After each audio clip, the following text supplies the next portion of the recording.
5 POCSO കേസുകളിൽ പ്രതിയായിട്ടും മാസങ്ങളായി ഒളിവിൽ കഴിഞ്ഞ യുവതി പോലീസിന്റെ പിടിയിൽ. കണ്ണൂർ പയ്യന്നൂർ മാത്തിലെ ഒളിവ് കേന്ദ്രത്തിൽ നിന്നാണ് തളിപ്പറമ്പ് പുളിപ്പറമ്പ് സ്വദേശിനിയായ സ്നേഹ മെർലിനെ പെരിങ്ങോം പോലീസിന്റെ സഹായത്തോടെ മേൽപ്പറമ്പ് പോലീസ് പിടികൂടിയത്. പ്രതി മാത്തിലെ ബന്ധുവീട്ടിൽ ഒളിച്ചു താമസിക്കുന്നുണ്ടെന്ന രഹസ്യവിവരത്തെ തുടർന്ന് നടത്തിയ പരിശോധനയിലാണ് പിടിയിലായത്.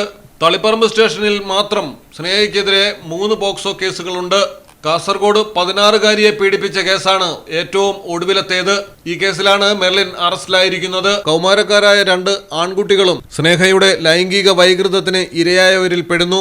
ഇതിൽ പീഡനത്തിനിരയായ ഒരു പെൺകുട്ടിയുടെ സഹോദരനും ഉൾപ്പെടുന്നു. മലയാളം ടെലിവിഷൻ, കണ്ണൂർ. അൽദാൻ അറേബ്യൻ ബേക്സ് മനസ്സും വയറും ഒരുപോലെ നിറയ്ക്കാം. രുചികരവും ആരോഗ്യപ്രദവുമായ അൽദാൻ ലബനീസ് കുബൂസ് ഇപ്പോൾ കേരളത്തിൽ എവിടെയും ലഭ്യമാണ്. ഷുഗർകാർക്കായി ഷുഗർ ഫ്രീ ബ്രൗൺ കുബൂസും ലഭ്യമാണ്.